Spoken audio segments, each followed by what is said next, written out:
নমস্কাৰ আপোনালোক সকলোকে পুনৰবাৰ স্বাগতম জনাইছো মই মজিদ বন্ধুসকল পলকতে চামক আজি 9টা গুৰুত্বপূৰ্ণ খবৰ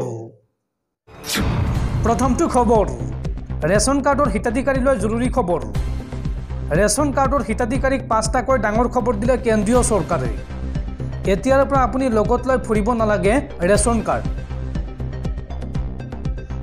কাৰ্ডৰ হিতাধিকাৰীক 5টা ডাঙৰ খবৰ দিলে চৰকাৰে ৰেচন লাভ কৰিবলৈ আধাৰ আৰু ৰেচন কাৰ্ড সংযুক্ত নম্বৰহে প্ৰয়োজন হ'ব ৰেচন কাৰ্ডৰ কোনো প্ৰয়োজন নহ'ব অনাহকত আপুনি লগত লৈ ফুৰিব নালাগে ৰেচন কাৰ্ড হিতাধিকাৰীসকলে নিজৰ ৰেচন কাৰ্ডৰ সৈতে আধাৰ কাৰ্ড সংযুক্ত কৰাটো বাধ্যতামূলক ওৱান নেশ্যন ওৱান ৰেচন কাৰ্ডৰ অধীনত যিকোনো প্ৰান্তৰ পৰা আপুনি লাভ কৰিব ৰেচন দেশৰ যিকোনো ৰেচন দোকানৰ পৰা আপুনি ৰেচন ল'ব পাৰিব আৰু আগন্তুক 5 বছৰলৈ আপুনি লাভ কৰিব প্ৰধানমন্ত্ৰী গৰীব কল্যাণ অন্ন যোজনাৰ চাউল দেশৰ 81 কোটি হিতাধিকাৰীয়ে এই আঁচনিৰ অধীনত লাভ কৰিব বিনামূলীয়া ৰেচন এই বৃহৎ ঘোষণা কৰিছে কেন্দ্ৰীয় চৰকাৰে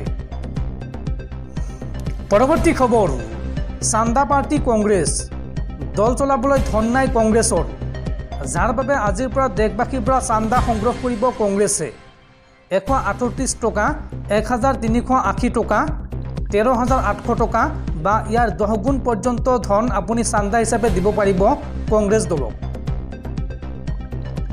আজিৰ পৰা দেশজুৰি চান্দা সংগ্ৰহ কৰিব কংগ্ৰেছে দেশৰ বাবে দান নামেৰে কংগ্ৰেছে আৰম্ভ কৰিব এক বিশেষ অভিযান 2024 চনৰ লোকসভা নিৰ্বাচনৰ বাবে প্ৰস্তুতি আৰম্ভ কংগ্ৰেছৰ অনলাইন যোগে দলটোৱে সংগ্ৰহ কৰিব চান্দা কংগ্ৰেছৰ ৰাষ্ট্ৰীয় অধ্যক্ষ মল্লিকাৰ্জুন খাৰ্গে আৰম্ভ কৰিব এই অভিযান 138 টকা 1380 টকা 13800 টকা বা ইয়াৰ 10 গুণ পৰ্যন্ত ধন আপুনি চান্দা হিচাপে দিব পাৰিব কংগ্ৰেছ দলক এই অভিযানৰ টেগলাইন লগোৱা হৈছে উন্নত দেশৰ বাবে কংগ্ৰেছক আপোনাৰ প্ৰয়োজন ভাৰতক আপোনাৰ প্ৰয়োজন আৰু কংগ্ৰেছৰ এই চান্দা সংগ্ৰহ অভিযানক লৈ বিজেপিয়ে তীব্ৰ কটাক্ষ কৰিছে বিজেপিয়ে এই সন্দৰ্ভত মন্তব্য কৰি কয় 60 বছৰ দেশখনক লুটা দলটোৱে এইবাৰ অনুদান বিচাৰিছে এই বুলি সমালোচনা কৰিছে বিজেপিয়ে গান্ধী পৰিয়ালক সমৃদ্ধ কৰিবলৈ কংগ্ৰেছৰ এই অভিযান বুলি অভিযোগ বিজেপিৰ পৰৱৰ্তী খবৰ চৰকাৰৰ অত্যাধিক বিনামূলীয়া আঁচনিয়ে দেউলীয়া কৰিব দেশক বিনামূলীয়া আঁচনিয়ে স্তব্ধ কৰিব দেশৰ উন্নয়ন ৰিজাৰ্ভ বেংকৰ প্ৰাক্তন গভৰ্ণৰ ৰঘুৰাম ৰাজনৰ এই সকিয়নি ৰঘুৰাম ৰাজনৰ মুখত দেশৰ অৰ্থনীতিৰ ভয়াৱহ ভৱিষ্যতৰ ছবি বন্ধুসকল তাৰপিছত 4 নম্বৰ খবৰটো জনোৱাৰ আগতে আপোনালৈ এটা সৰু ৰিকুৱেষ্ট যদি তেওঁলোকে এইটো ভিডিঅ'ত লাইক কৰা নাই তেন্তে প্লিজ এটা লাইক কৰি দিয়ক আৰু এনেকুৱা ধৰণৰ নতুন নতুন ভিডিঅ' পাবলৈ চেনেলটো সাবস্ক্ৰাইব কৰি কাষত থকা বেল আইকনটো প্ৰেছ কৰি ৰাখক পৰৱৰ্তী খবৰ এই বিশ্ব ব্ৰহ্মাণ্ডৰ কোনো শক্তিয়ে ঘূৰাই আনিব নোৱাৰে জম্মু কাশ্মীৰত অনুচ্ছেদ 370 সন্দৰ্ভত এই কঠোৰ স্থিতি প্ৰধানমন্ত্ৰী নৰেন্দ্ৰ মোদীৰ ব্ৰহ্মাণ্ডৰ কোনো শক্তিয়ে ঘূৰাই আনিব নোৱাৰে জম্মু কাশ্মীৰত অনুচ্ছেদ 370 সন্দৰ্ভত কঠোৰ স্থিতি প্ৰধানমন্ত্ৰী নৰেন্দ্ৰ মোদীৰ জম্মু কাশ্মীৰক ৰাজ্য হিচাপে ঘোষণা কৰিম এই মন্তব্য মোদীৰ মোদীয়ে লগতে কয় যে জম্মু কাশ্মীৰৰ জনতাৰ স্বাৰ্থত 370 অনুচ্ছেদ আঁতৰোৱাটো প্ৰয়োজন আছিল প্ৰধানমন্ত্ৰী নৰেন্দ্ৰ মোদীৰ এই বৃহৎ ঘোষণা পৰৱৰ্তী খবৰ এনচিআৰবিৰ প্ৰতিবেদনত পোহৰলৈ আহিছে এক চাঞ্চল্যকৰ তথ্য দেশত চিনাকি লোকৰে ধৰ্ষণৰ বলি হয় অধিকাংশ মহিলা শেহতীয়াকৈ প্ৰকাশ পাইছে নেশ্যনেল ক্ৰাইম ৰেকৰ্ডছ ব্যুৰো চমুকৈ এনচিআৰবিৰ ক্ৰাইম ইন ইণ্ডিয়া 2022 প্ৰতিবেদন এই প্ৰতিবেদনত দেশৰ বিভিন্ন প্ৰান্তত সংঘটিত অপৰাধকাণ্ডৰ তথ্য সন্নিৱিষ্ট কৰা হৈছে এই প্ৰতিবেদনত এক চাঞ্চল্যকৰ তথ্য ওলাইছে দেশৰ বিভিন্ন প্ৰান্তত প্ৰতিদিনে সংঘটিত হয় ধৰ্ষণৰ দৰে ঘটনা এনচিআৰবিৰ প্ৰতিবেদন অনুসৰি বেছিভাগ মহিলাই চিনাকি মানুহৰেই ধৰ্ষণৰ বলি হয় এনচিআৰবিৰ প্ৰতিবেদন অনুসৰি দেশৰ ভিতৰতে সৰ্বাধিক ধৰ্ষণ কাণ্ড সংঘটিত হৈছে ৰাজস্থানত। তাত ৫,৩৯৯টা ধৰ্ষণৰ অভিযোগ দাখিল কৰা হৈছে আৰু ইয়াৰে অধিকাংশ মহিলাই নিজৰ চিনাকি বা আত্মীয় ব্যক্তিৰ ধৰ্ষণৰ বলি হৈছে। প্ৰতিবেদন অনুসৰি যোৱা বছৰ ৰাজস্থানত ৫৭৬টা ধৰ্ষণ মহিলাৰ পৰিয়ালৰ সদস্যই কৰিছিল। ১,৪৯৩টা গোচৰৰ অভিযুক্ত আছিল বন্ধু, লিভ ইন পাৰ্টনাৰ বা প্ৰাক্তন স্বামী। NCRBৰ প্ৰতিবেদন অনুসৰি ৫,৩৯৯টা ধৰ্ষণৰ গোচৰৰ ভিতৰত ২৬৮টা গোচৰত অভিযুক্তক চিনাক্ত কৰিব পৰা নাছিল ভুক্তভোগীয়ে। পৰৱৰ্তী খবৰ, নিষিদ্ধ ঘোষিত উগ্ৰপন্থী সংগঠন আলফা স্বাধীনৰ মুখ্য সেনাধ্যক্ষ পৰেশ বৰুৱাক লৈ এইবাৰ ডাঙৰ মন্তব্য কৰিছে মুখ্যমন্ত্ৰী হিমন্ত বিশ্ব শৰ্মাই। হিমন্ত বিশ্ব শৰ্মাই এই সন্দৰ্ভত মন্তব্য কৰি কয় যে পৰেশ বৰুৱাৰ সৈতে মই মাজে সময়ে কথা বতৰা পাতোঁ।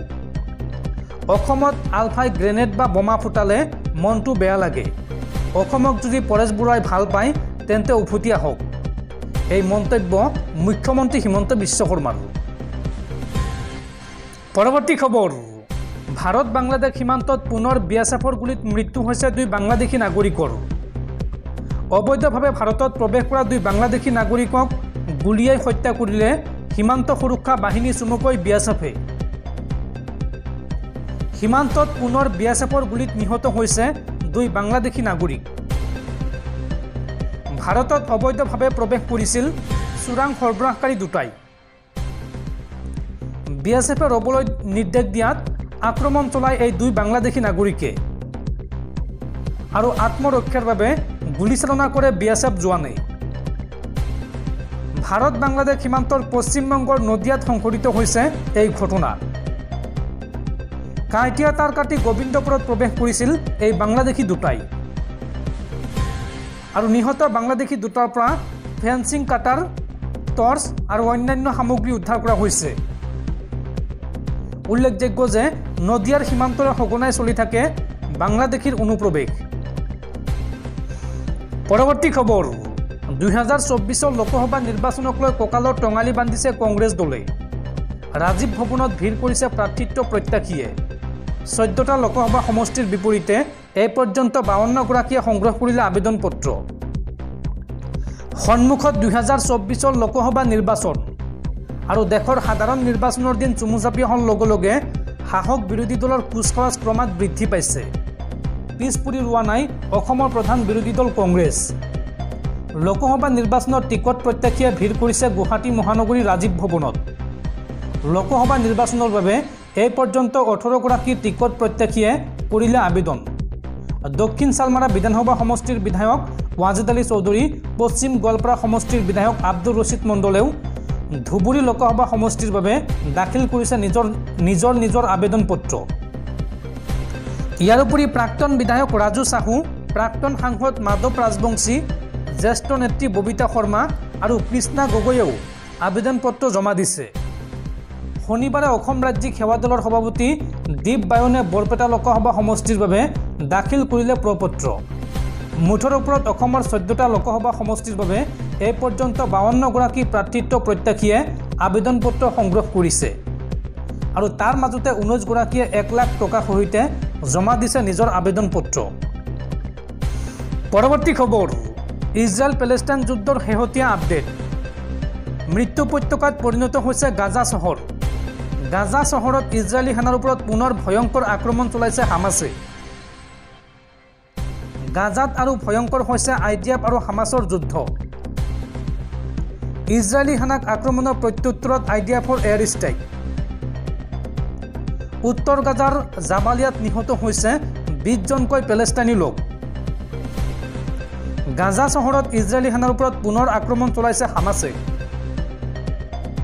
হামাছৰ ক্ষেপণাস্ত্ৰৰ আঘাতত নিহত হৈছে 2জনকৈ ইজৰাইলী সেনা আৰু যুদ্ধৰ মাজতে গাজাৰ স্বাস্থ্যমন্ত্ৰীৰ চাঞ্চল্যকৰ দাবী।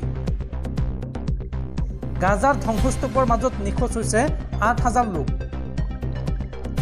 আৰু ধ্বংসস্তূপে পুতি পেলোৱা 8,000 লোক নিহত হোৱাৰ সন্দেহ প্ৰকাশ কৰা হৈছে।